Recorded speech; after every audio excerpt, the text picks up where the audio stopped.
देवताओं की नजर में इंसान सिर्फ खाना है और वो रोज एक लड़की को खाता था ताकि अपने कटे हुए हाथ को फिर से ठीक कर सके। आज की जरूरत नहीं, मैं पहले से ही संतुष्ट हूँ। धन्यवाद देवता, आपकी सेवा करना मेरा सौभाग्य है। वो कोई साधारण देवता नहीं था, वो था अंधकार और महामारी की शक्ति वाला देवता। लेकिन एक इंसान के हाथों उसका हाथ कट गया। ये अपमान वो कभी नहीं भूल पाया। उसे लगा था कि देव राजा के आने से उसकी बेइज्जती मिट जाएगी, लेकिन हुआ उल्टा। देव राजा ने इंसानी राजा को मारने के बाद उसे वहीं छोड़ दिया।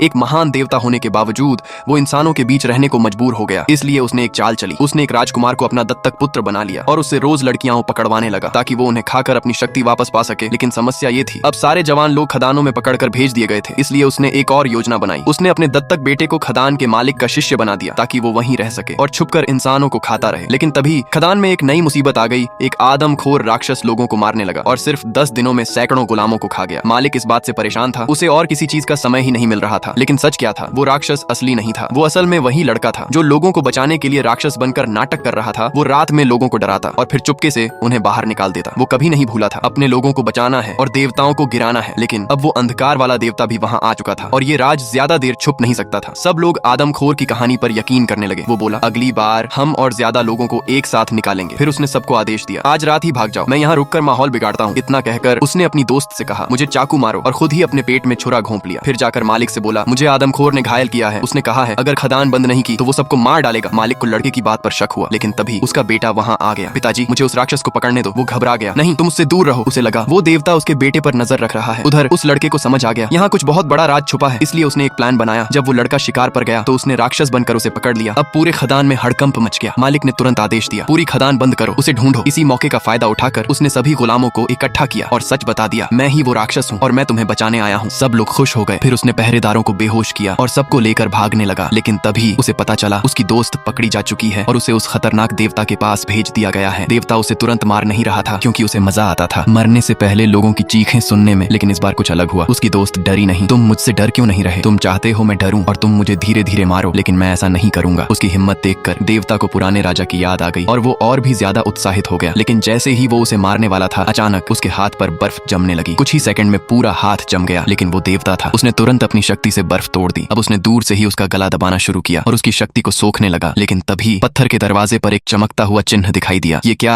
और अगले ही पल दरवाजा टूट गया। वो लड़का अंदर आ चुका था। वो सीधे अपनी दोस्त के पास पहुंचा। वो चाहता था कि उसकी दोस्त भाग जाए, लेकिन उसकी दोस्त बोली, मैं तुम्हें छोड़कर नहीं जाऊंगी। अब उनके पास एक ही सहारा था, उसके हाथ पर बना रहस्यमयी अग्नि चिन्ह। उसने पूरी ताकत इकट्ठा की, लेकिन देवता अभी भी बहुत ताकतवर था। जैसे ही वो हमला करने वाला था, अचानक वो लड़का घुटनों पर आ गया। रुको, मरने से पहले मुझे तुमसे कुछ कहना है।